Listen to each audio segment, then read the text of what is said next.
muito boa noite, seja muito bem-vindo, seja muito bem-vinda a mais uma gravação do nosso podcast Vision Insight, um projeto onde eu falo que você tem que ouvir na lata, doa quem doer, sempre baseado nas melhores evidências disponíveis. Hoje a gente vai falar sobre alguns casos clínicos que a gente vem atendendo, que vem desafiando o nosso raciocínio clínico e como identificar algumas barreiras de recuperação para você saber se o paciente vai se recuperar com o seu tratamento ou se o paciente vai precisar de outros tratamentos associados.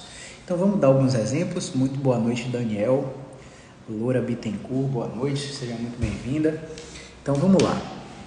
Pessoal, imagina que uma paciente, ela já foi atendida por você há, 5 anos atrás e você descobriu que aquela dor lombar irradiada para a perna, com tortuosidade do tronco, ou aquela dor cervical irradiada para a escápula e para o braço, com um desvio do pescoço, o chamado torcicolo, foi resolvido com exercícios simples. Como assim exercícios simples? Você pegou uma paciente, colocou 3 travesseiros na cabeça, a cabeça dela ficou em grande flexão e você começou a pedir para ela repetir as inclinações no sentido contrário do torcicolo que ela estava sentindo, e a dor dela começou a sair da escápula, começou a centralizar, começou a aparecer no trapézio, ficar bem forte na base da cabeça, e depois de 35, 40 repetições, a paciente estava sem dor no primeiro atendimento. E aí, o que define se ela vai se recuperar? Essa característica de centralização, essa característica de destravamento articular? Não. O que define se ela vai recuperar é uma coisa chamada autoeficácia. Uma outra coisa chamada controle de loco interno. Vocês já ouviram falar sobre isso? Então vamos lá. A autoeficácia é a capacidade do paciente reconhecer que ele e somente ele vai ser capaz de melhorar, vai ser protagonista do seu processo terapêutico, tá? O controle de loco interno é parte integrante da autoeficácia. O paciente ele não tem a expectativa sobre o outro, sobre o terapeuta. O paciente quer ser apenas orientado, mas ele sabe que se ele não fizer nada, ele não vai melhorar. Exemplo, você vai no nutricionista porque você tem gastrite enantiomatosa, você tem refluxo gastroesofágico, você já tentou várias medicações, já foi no gastro umas 6 vezes em 2 anos, já trocou várias medicações e você não melhora. Aí o último gastro que te atendeu te manda para o nutricionista e você vai ter que fazer uma consulta nutricional. E o nutricionista vai definir qual a melhor estratégia alimentar para que você melhore do seu refluxo gastroesofágico. Aí eu sou esse paciente. E aí o nutricionista falou assim, pare de tomar café.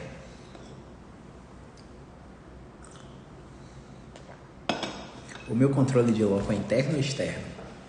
Eu tenho autoeficácia ou eu não tenho autoeficácia? Muito provavelmente eu não tenho autoeficácia, porque eu sei que eu sou agente da minha melhora, mas eu continuo tomando 2 litros de café por dia. Você se identifica com isso? Então a mesma coisa no processo de reabilitação de um lateral shift, de um desvio cervical agudo, um vulgo torcicolo. A mesma coisa, é só uma analogia para que você entenda. O paciente tendo autoeficácia, ele vai melhorar de qualquer jeito. De qualquer jeito ele vai melhorar, porque você vai orientar e ele vai fazer o que você está pedindo. O paciente com controle de loco externo, ele gera a expectativa de melhora no terapeuta. A minha psicóloga vai melhorar minha depressão. A minha psicóloga vai melhorar minha ansiedade. O meu educador físico, o meu personal trainer vai me emagrecer. O meu nutricionista vai me fazer ganhar massa muscular. O meu fisioterapeuta vai tirar minha dor com a mão. O meu quiropraxista vai colocar minha vértebra no lugar, né? O meu osteopata vai colocar meu órgão no lugar. né? Então, isso é um controle de loco externo. Os pacientes que têm um controle de loco externo, que geram expectativas sobre o processo de reabilitação no terapeuta, eles têm fraquíssimos resultados no tratamento da dor. Fraquíssimos. O paciente que tem um controle de loco interno, uma autoeficácia, ele vai fazer o seguinte, ó, ele vai escutar o que você falou, vai te mostrar, vai perguntar de novo se é isso mesmo, vai para casa, vai filmar o vídeo que você... vai fazer um vídeo do exercício que você prescreveu e vai te mandar. Ele vai te mandar no meio da madrugada. Ele não tá nem aí. Ele quer melhorar. E ele tá fazendo tudo que você orienta. Aí entra a sua capacidade como fisioterapeuta. Você está orientando o cara certo? Ou você está orientando o cara de forma equivocada? Baseado só em crenças que você tem e não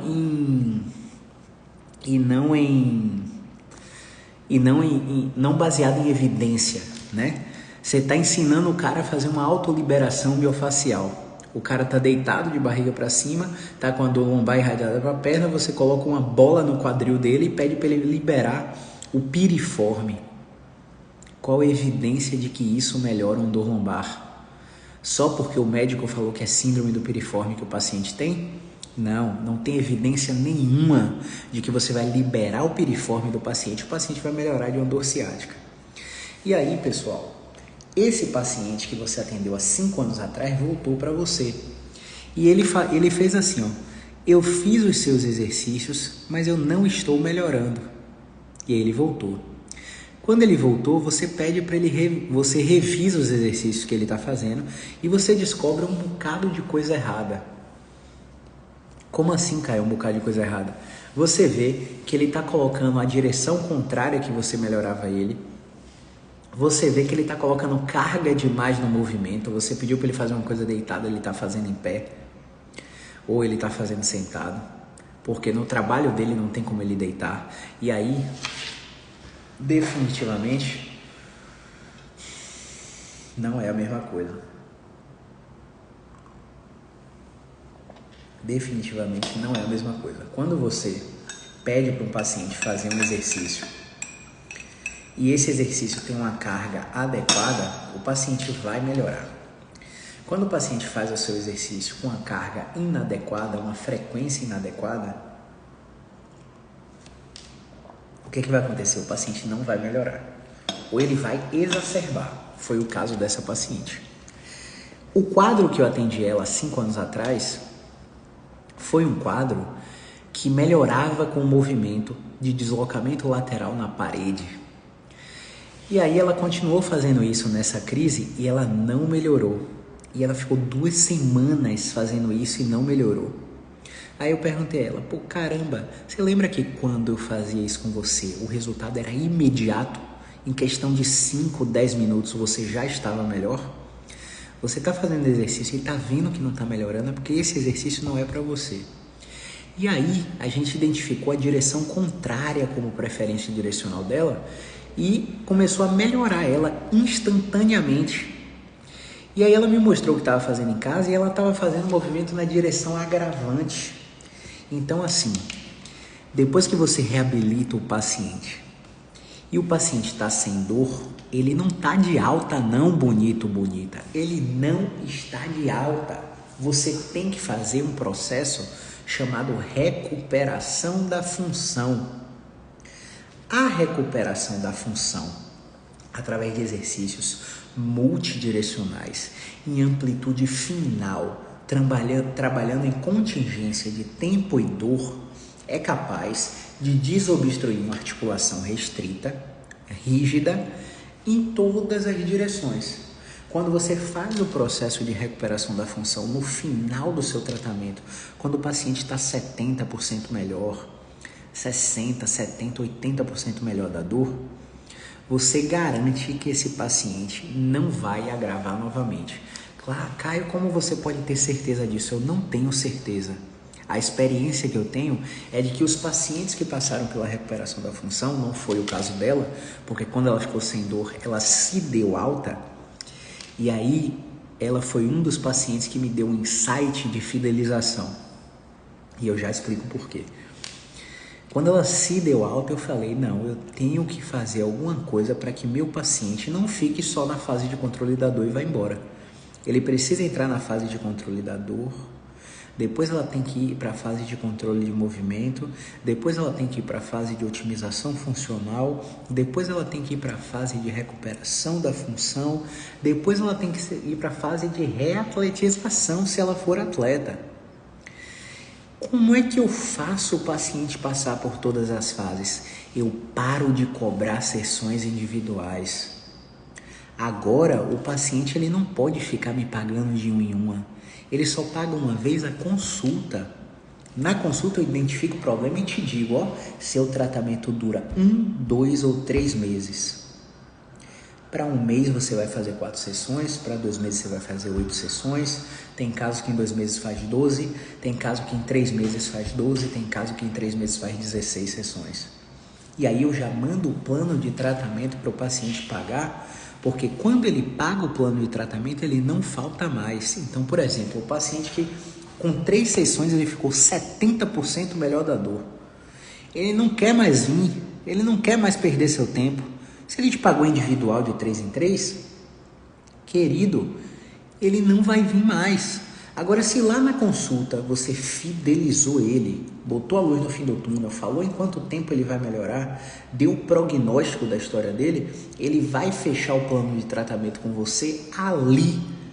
E aí você vai vender 4, 8, 12, 16 sessões e para cada quantidade a mais de sessão que você fizer, você vai ter um percentual de desconto ao ponto de que quanto mais sessões o paciente precise, mais barato fica o preço individual. Por isso que eu jogo o preço da sessão individual lá para cima.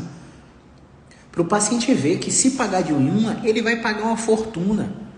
Mas se ele fechar o plano de tratamento, que é quando a fisioterapia passa a ser eficaz, ele vai pagar muito menos. E aí ele faz esse balanço e é fidelizado. Quando ele é fidelizado, você passa por todas as fases do processo de reabilitação. Então essa paciente não passou por essas fases. E por ela não ter passado por essas fases, o que aconteceu? Eu tive que descobrir um novo processo de preferência direcional nela.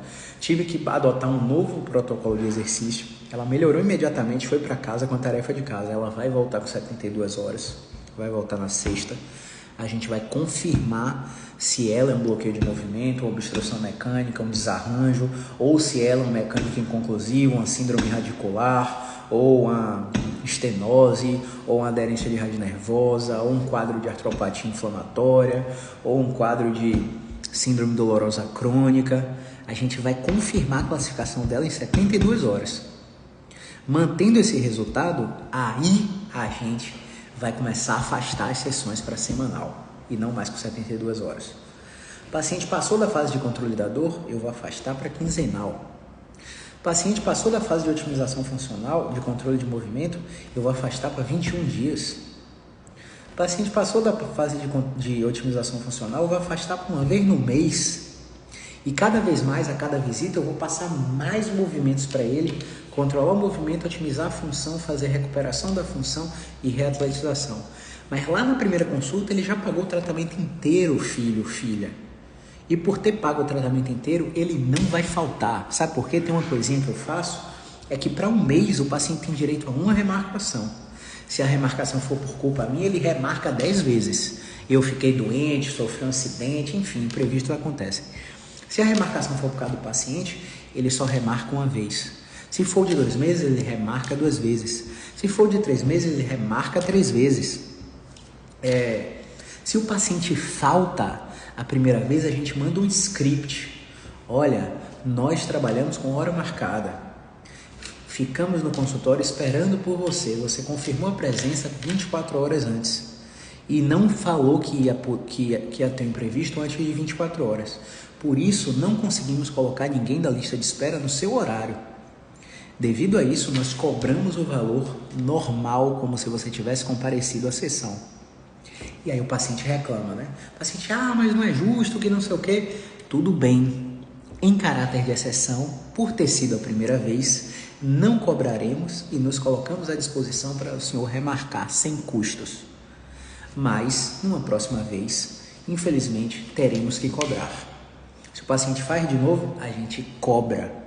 E o paciente já pagou. Então, isso força o paciente a não faltar. Uma outra coisa é que o paciente, quando marca uma consulta comigo, ele já paga o horário. Por exemplo, o paciente está marcando para sexta-feira, 10 horas da manhã. A Alessandra já manda o link de pagamento do cartão de crédito ou manda a chave do Pix e fala: olha, nós trabalhamos com pagamento antecipado para reserva de vaga. Qual a melhor forma de pagamento? Crédito ou Pix? Ah, tem que pagar antes. Infelizmente, devido ao grande número de faltas durante a pandemia, adotamos esse protocolo de cobrança antecipada para evitar as faltas dos pacientes. Ah, mas se eu tiver um imprevisto na hora, se você avisar com 24 horas, nós remarcamos. Se você não avisar, infelizmente nós cobramos o horário porque não podemos colocar outra pessoa no seu lugar. Aí muitos pacientes reclamam e não aceitam, e você perde esse paciente. E muitos pacientes entendem que nós somos profissionais liberais e estamos aqui esperando por ele, cobrando hora de consultório, energia, ar-condicionado, enfim, custo de oportunidade. E eu trabalho com esse sistema de cobranças desde junho de 2020, porque as faltas começaram a acontecer a partir da pandemia, né? Março. Tipo, a gente marcava 10 pessoas, faltavam 4, 5. Marcavam 6 pessoas, faltavam 2, 3. Então, para não ficar à mercê, a gente decidiu cobrar antecipado. Mas Caio, nada. O paciente não precisa? O paciente precisa e eu vou estar aqui esperando. Não há problema em pagar antes. Ah, mas e a reputação? A reputação é sólida. A reputação é sólida. Nós temos empresa, nós temos CNPJ, nós temos consultoria jurídica. Então, todos os pacientes não vão receber o calote porque pagou antecipado e eu não vou estar aqui para esperar. Nós trabalhamos com integridade. A gente vai estar aqui no horário, a não ser que aconteça um acidente de força maior. E a gente vai remarcar. Teve casos que aconteceu que o carro quebrou e eu não pude atender o primeiro paciente do dia. E aí eu paguei o Uber da paciente da distância da casa dela à distância do meu consultório. Porque o paciente comigo não fica em prejuízo de jeito nenhum, tá? Então, depois desses insights aí de gestão, de empreendedorismo, fidelização, fortalecimento de agenda, né? A gente tem uma aula dessa lá dentro dos nossos programas educacionais. A gente vai voltar para o caso, que é o que interessa, né? Então, existe uma história de que o paciente ele só vai mudar de padrão clínico se ele tiver trauma, queda ou acidente. E eu concordo com essa história. Porém, todavia, entretanto, essa paciente que mudou o padrão clínico, ela passou por um forte impacto emocional. E forte impacto emocional significa barreira de recuperação. Se o paciente tem uma barreira de recuperação, ele vai até ter a preferência direcional, vai melhorar na sua frente, mas a percepção de melhora dela vai ser insuficiente. É aquele paciente que te fala o tempo todo que a dor está igual, está pior, mas está ganhando mecânica, está recuperando a função. E ele continua te dizendo que está igual, que está pior. E aí o processo de educação entra como se fosse uma luva para o paciente entender que isso faz parte do processo e que tem alguma barreira de recuperação influenciando. Então, por exemplo, um paciente que ele está às vésperas de vestibular, com a percepção de autocobrança interna e externa por parte dos pais, estudando de 7 da manhã até 17 horas, todos os dias, num colégio, que é muito forte, né? Vamos dizer assim, não encontrei a palavra agora, mas metodologicamente é um colégio bastante exigente. A percepção de esforço dado versus recompensa recebida, seja no trabalho, ou no estudo, ou no relacionamento, ou em diversas esferas da vida, vão influenciar nisso aqui, ó. A tomada que está no seu cérebro. Essa tomada vai excitar uma estrutura chamada amígdala, responsável pela detecção de estresse, de ameaça. E se essa detecção de estresse e ameaça continua alta, o que vai acontecer? Esse paciente vai sentir mais dor. Simples assim, como 2 e 2 são 4. Percebe? Só que aí, esse paciente tem preferência direcional. A gente encontra um movimento no ombro dele que melhora a dor cervical, a dor na escápula dele, beleza? Só que esse paciente tem depressão. E se esse paciente tem depressão, a relação de GABA, a relação de serotonina, a relação de dopamina circulante no organismo dele é muito desajustada, é muito menor. E esse paciente está em tratamento com neurologista. E o tratamento com neurologista prescreveu um antidepressivo, um indutor de sono e THC, canabidiol. E o paciente teve uma resposta positiva, porém limitada, porque mesmo com esses tratamentos ele procurou um outro tratamento, porque ele quer melhorar mais do que ele já está melhor, beleza? Aí você está tratando ele e ele fala assim, ó, há 2 anos que eu fico 3, 5 dias sem ir no sanitário. 3, 5 dias sem ir no sanitário. O que isso significa? O que vocês acham? Coloca aí nos comentários. Me fala aí de onde vocês são. Estado, cidade. Tamires, Camila, Michele. Kellerman é de São Paulo. Caraguacatuba. Esqueci a cidade, Kellerman. Daniel é de onde? Bruno do Carmo é de onde? Cecinha é de onde, Cecinha? Cecinha é minha aluna. Jefferson Nery é daqui de Salvador, já sei. Me fala aí, o que vocês... Kellerman falou aí, intestino desregulado. O que isso significa, pessoal? Vocês já ouviram falar do eixo HPA? Hipotalâmico, pituitário, adrenal. Esse eixo é regulado pela secreção de serotonina do intestino. E o intestino é o maior produtor de serotonina, mais até do que o cérebro. O que isso quer dizer? Isso quer dizer que esse paciente tem uma forte barreira de recuperação. Ele está em tratamento para depressão e está sofrendo uma consequência que influencia diretamente na melhora da depressão. Você percebe? Então, o intestino não está funcionando bem. Isso diminui dopamina e serotonina.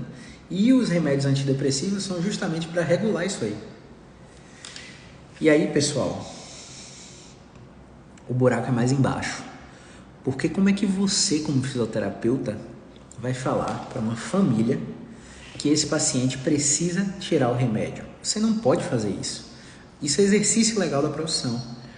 Você tem que sugerir que ele procure um psiquiatra, porque aí o psiquiatra vai avaliar o quadro dele para entrar com um protocolo progressivo de desmame das medicações. Se esse paciente reduzir, por exemplo, o antidepressivo, a chance de ele evacuar todos os dias é maior. E se ele não está enfesado, e olha a terminologia, né? Enfesado, cheio de fezes. E a expressão enfesado, tô com cara feia. Tudo isso é um comportamento que perpetua dor. Por que perpetua dor?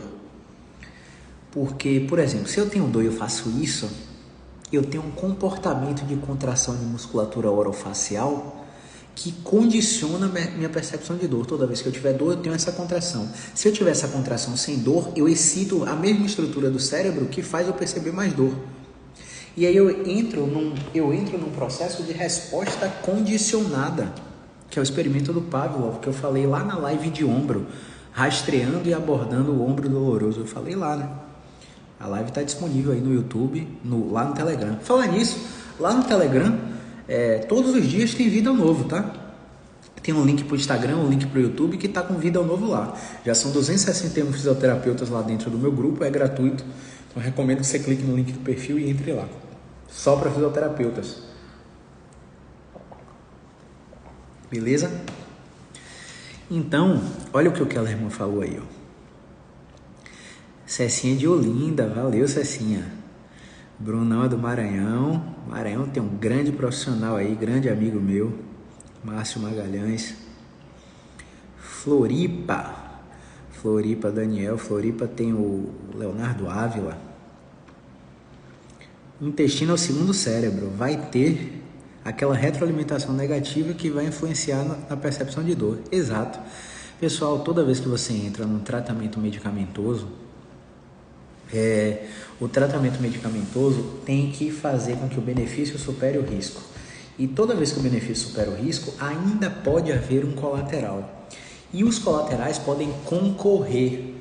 Lembra daqueles casos de dupla apresentação clínica, tripla apresentação clínica? O paciente é classificado em uma síndrome de movimento no pescoço, em outra na torácica, em outra no ombro, e você quer achar um movimento que melhore tudo. Não vai melhorar, cara. Aprenda a reconhecer o padrão clínico. O padrão clínico tem 3 classificações acontecendo ali ao mesmo tempo. São 3 sintomas diferentes e você está achando que é um só porque está irradiado, porque o cara tem tensão neural e você não sabe fazer diferenciação. Então os movimentos do pescoço podem concorrer com os movimentos da torácica, do ombro, da ATM, por aí vai. A mesma coisa a medicação. A medicação, o efeito terapêutico pode concorrer com colateral e um fica anulando o outro e o cara está sobrecarregando o sistema gastrointestinal a vida toda por causa desse tipo de tratamento. Então a orientação é, cara, eu preciso que você vá no psiquiatra para que o psiquiatra... Ah, mas eu tenho neurologista. Não é a mesma coisa. Se fosse a mesma coisa, não existia psiquiatria e neurologia. Se existe neurologia e existe psiquiatria, é porque são áreas diferentes. Claro, elas têm suas interseções, mas quem mais estuda desmame de medicação antidepressiva é o psiquiatra. Quem mais estuda estratégias comportamentais para reduzir o consumo de medicações são os psicólogos especialistas em terapia cognitivo e comportamental. Quem mais estuda como melhorar a dor através do movimento é o fisioterapeuta. Quem mais estuda como ganhar massa muscular ou emagrecer através do movimento é o educador físico. Através da alimentação, o nutricionista. Se fosse assim, só existia uma profissão. Existem várias, porque o paciente é um organismo complexo, multifatorial. E esse organismo complexo e multifatorial tem que ser respeitado. Eu sempre falo aqui, você tem dor? Cara, você sente a dor aonde? No ombro. Tem quanto tempo? 3 dias. Pode ser que o ombro seja o problema. Eu tenho dor no ombro. Tem quanto tempo? Cara, tem uns 6 meses. É impossível o ombro, é quase impossível. Porque não existe nada impossível na área de saúde, né? É quase impossível o ombro ser o problema. Porque 3 meses de dor em um local, o corpo já reparou o tecido, já fez todo o processo de homeostase para reequilibrar aquela estrutura. Então, não há mais justificativa para você ter dor por causa do local que dói depois de 3 meses. Só se você tiver uma síndrome reumática, né? Um processo de artropatia inflamatória, de articulação comprometida, que é muito raro. É menos de 4% do total de casos. Então a gente precisa aprender a identificar que num caso desse existe uma barreira de recuperação absurda. Por que absurda, pessoal? Porque o antidepressivo, o ansiolítico, o indutor de sono, ele vai interferir negativamente no sistema musculoesquelético. O paciente vai ficar letárgico, vai demorar para raciocinar, vai ter dificuldade de concentração, porque o objetivo é rebaixar o sistema nervoso central. E quando eu quero ter melhora no sistema musculoesquelético, o objetivo às vezes é excitar o sistema nervoso central. Às vezes é rebaixar, e aí o paciente vai ser muito beneficiado, mas às vezes você tem que excitar, você tem que colocar o paciente em simpaticotonia o tempo todo, pegar o sistema nervoso autônomo e mexer lá em torácica, em sacro, em charneira, para ter um estímulo neurológico, ter a simpatoexcitação, que é o processo que ocorre quando a gente faz uma técnica HVLAT. Eu falei HVLAT na live anterior, eu recebi uns 5 directs perguntando que diabo é HVLAT. HVLAT é do inglês High Velocity Amplitude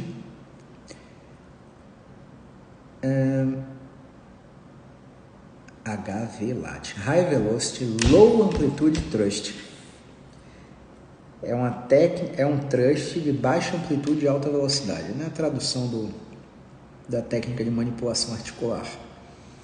Então, quando a gente faz um HV-LAT, não quer dizer que a gente está botando a mão no paciente e fazendo uma técnica manual, pessoal. Não quer dizer. A gente pode fazer uma técnica, um HV-LAT com movimento. Você que está aí sentado me assistindo, empina o bumbum e estofa o peito. Máximo. Você sentiu sua torácica estalar? Não? Você que está aí me assistindo sentado, olha para o teto e larga a cabeça. Você sentiu a cervical estalar? Você chega e faz assim, ó, bota o queixo lá dentro da garganta e pressiona. Sentiu a cervical estalar? Se você fizer assim, ó, o máximo que você puder, para os dois lados, ó, máximo. Se precisar, você vai lá e coloca uma pressãozinha a mais. Você sentiu estalar? Não sentiu? Então tá bom, faz assim, ó, bota a mão no pescoço, cotovelo pro teto, o máximo que puder. Estufa o peito e joga o cotovelo pro teto, o máximo que puder. Você sentiu estalar? Se você sentiu estalar, você recebeu um thrust, um HV-LAT. A gente foi com o movimento lá na amplitude final da sua articulação e colocou uma carga necessária para você ter um impulso manipulativo, que não precisa ser manual. Por isso a gente atende tanto online. Porque a gente, quando o paciente precisa de uma terapia manual, por que terapia manual? Porque eu tenho que dar uma manipulação. Tem várias formas de você fazer uma manipulação no paciente. Várias formas, sem precisar tocar nele, sem precisar gerar dependência. Eu não estou falando de você ensinar o paciente a chegar aqui, ó, e ficar se auto-instalando. Não estou falando disso. Eu estou falando de você ensinar o movimento que vai na direção restrita do paciente. Caio, eu avaliei a cervical desse paciente e encontrei que a inclinação não ia todo, a inclinação para o outro lado ia todo. O que é que eu vou fazer para tratar? Recuperar a inclinação que não vai todo.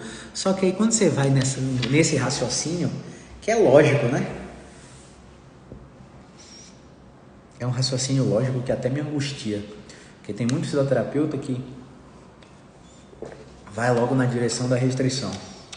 Só que aí é uma confusão de intervenções baseadas em mecanismo. Primeiro, o cara está trabalhando para buscar preferência direcional, ou seja, ele está no mecanismo de resposta sintomática. Ele está no mecanismo de resposta sintomática, aí do nada, assim, Deus soprou no ouvido e falou para ele, vai na direção da restrição. O cara vai na direção da restrição, trabalhando em quê? Em disfunções de controle de movimento, que é uma corrente de terapia cognitivo funcional. Ele já saiu do mecanismo de abordagem para outro mecanismo, ou seja, o cara está tirando para todos os lados, o cara não está seguindo nenhum raciocínio clínico. Ele viu um fisioterapeuta fazer, ele está fazendo igual na esperança do paciente melhorar. Cara, não faça isso. Não faça isso, você não vai para lugar nenhum fazendo assim. Aí do nada o cara não achou o movimento, o cara vai e mete a mão no paciente. O cara mete a mão no paciente e já está trabalhando com outro mecanismo, que é reprodução e remissão. O cara está trabalhando... Você quer trabalhar com o quê, velho? Não dá para misturar. Então, se você aprender que os padrões clínicos podem mudar, quais são esses padrões clínicos e quais são suas respectivas classificações, você vai sambar na cara da fisioterapia no mundo inteiro. Por quê?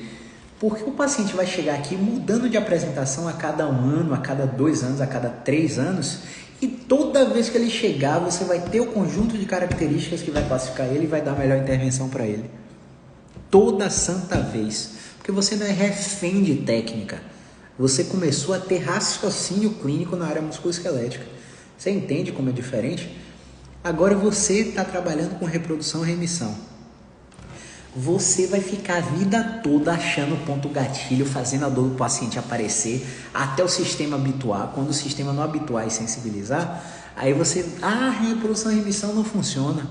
Não, você que não está trabalhando com raciocínio clínico, você está refém de técnicas, de inibição miofascial, de liberação miofascial. Porque fáscia não se libera, porra de liberação miofascial. Fáscia não se libera. Que termo chulo, absurdo. Enfim, se você não entende por que eu estou falando isso, você joga lá no YouTube e coloca lá Caio César e liberação miofascial. Sempre que você tiver dúvida sobre algum tema, você vai no YouTube e coloca aí Caio César mais o tema. Tem dúvida sobre a hérnia de disco? Clica lá, Caio César mais hérnia de disco. Vai ter uma porrada de vídeo. Caio César mais fibromialgia. Caio César mais dor no ombro. E por aí vai. Você vai ver uma porrada de conteúdo que vai tirar sua dúvida. Beleza? Então, quando você aprende a identificar o padrão clínico do paciente e classificá-lo, você não vai ficar refém de técnica. Ah, mas eu fiz PNF. Ah, mas eu fiz CFT. Ah, mas eu fiz Mackenzie. Ah, mas eu fiz osteopatia. Mas eu fiz acupuntura. Mas eu fiz ventosoterapia. Dane-se o que você fez. Que adianta você ter uma caixa de ferramenta com 35 técnicas e o cara sentar na sua frente numa crise de coluna, num travamento de joelho e você não saber que técnica tem que usar para ele? Que adianta? Não adianta nada. Você vai usar as 35 técnicas para dizer, caramba, eu fiz... Aí o paciente se melhorar, dá graças a Deus e você não sabe o que foi que melhorou. Porque você usou coisa demais, você não sabe o que melhorou ele. Às vezes a primeira melhorou o cara, a segunda voltou para estaca zero, a terceira piorou, a quarta melhorou um pouquinho. Você não sabe o que melhorou. Uma outra coisa é que se o paciente piorou, além de você não saber o que piorou, o paciente sai com essa percepção. Caramba, ele tentou de tudo, o cara é bom, viu? O cara fez osteopatia, o cara fez acupuntura, o cara fez liberação miofascial, meteu ventosa, o cara passou exercício, o cara fez foi técnica, viu? E eu não tô melhorando, cara. Aí a sensação do paciente é de desesperança. E o paciente com desesperança, a gente volta lá pro início da live, né? O paciente com desesperança, ele entra naquele mecanismo de baixa autoeficácia. Ele entra naquele mecanismo de controle de loco externo. E aí ele vai ficar dependendo de profissional para melhorar. E vai ficar rodando no sistema de saúde porque você não foi capaz de identificar o problema. E isso é um saco. Então, pessoal, o intestino desse paciente é uma barreira de recuperação para o tratamento dele. Só que o intestino está potencialmente influenciado pelo uso dos antidepressivos. E o uso do antidepressivo está intimamente ligado ao diagnóstico de depressão dado por um profissional não psiquiatra. Você entende como isso é complicado? O diagnóstico de depressão, tudo bem que se tivesse sido dado por um psiquiatra, um exemplo, foi dado por um psiquiatra. O tratamento tem início, meio e fim. Ah, mas a depressão não tem cura, o tratamento não tem fim. O tratamento tem desmame. Existem outros recursos que influenciam na liberação de neurotrofinas, de várias substâncias no cérebro que ajudam o paciente a não precisar de tanta medicação. Então, tudo isso, o paciente faz psicologia TCC e tudo isso interfere no tratamento da dor. Se você for o ninja, você achar a preferência direcional dele, mas você não identificar que existe essa barreira de recuperação, você vai vender 12, 16, 30 sessões para ele e o cara não vai melhorar. Porque em nenhum momento do processo você falou sobre isso. Por isso que hoje, quando chega um paciente assim, eu condiciono o meu tratamento aos outros. Eu não deixo o paciente ficar só comigo. O paciente só fecha o plano de tratamento comigo se ele tiver com outro profissional que eu sei que ele precisa. E aí eu tenho o telefone desses profissionais. Eu pergunto, ele passou por você, e aí o que você achou? Tá tudo bem, vou trabalhar assim, assim, assado. Qual é o seu plano de tratamento para ele? E aí o profissional me fala, e eu falo, ele foi lá, então eu posso tratá-lo, porque eu não estou sozinho nessa. E se eu estiver sozinho nessa, eu vou fazer tudo que a fisioterapia dispõe e o paciente não vai melhorar. Beleza? Então, não teve perguntas, né? Então, vamos encerrar aqui. Se tiver pergunta, joga aí nos comentários que a gente já vai encerrar. Vamos lá. 2 minutinhos aí, se aparecer alguma pergunta. Jefferson Neri, Cecinha. Cecinha tá em que módulo, Cecinha? Bruno do Carmo, Daniel, Thierry Araújo, Delma Duarte, Rodrigo Alves, Tamires Araújo, Fabiana Krause. E aí, vocês têm perguntas? Um minutinho aí, fechamos 40 minutos de live. Se tiverem perguntas, manda aí. Se não tiverem, vamos encerrar.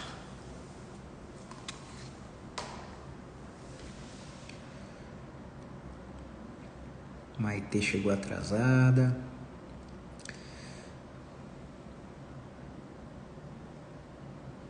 No questions, né? 30 segundos.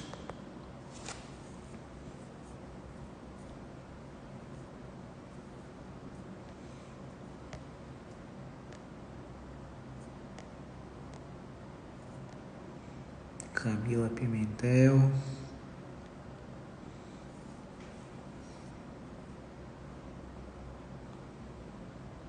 É isso, pessoal. Fechamos então. Não chegamos perguntas. Qualquer coisa, tem um stories lá com a caixinha de perguntas. Se você tiver dúvida, você vai lá nos stories, manda na caixinha.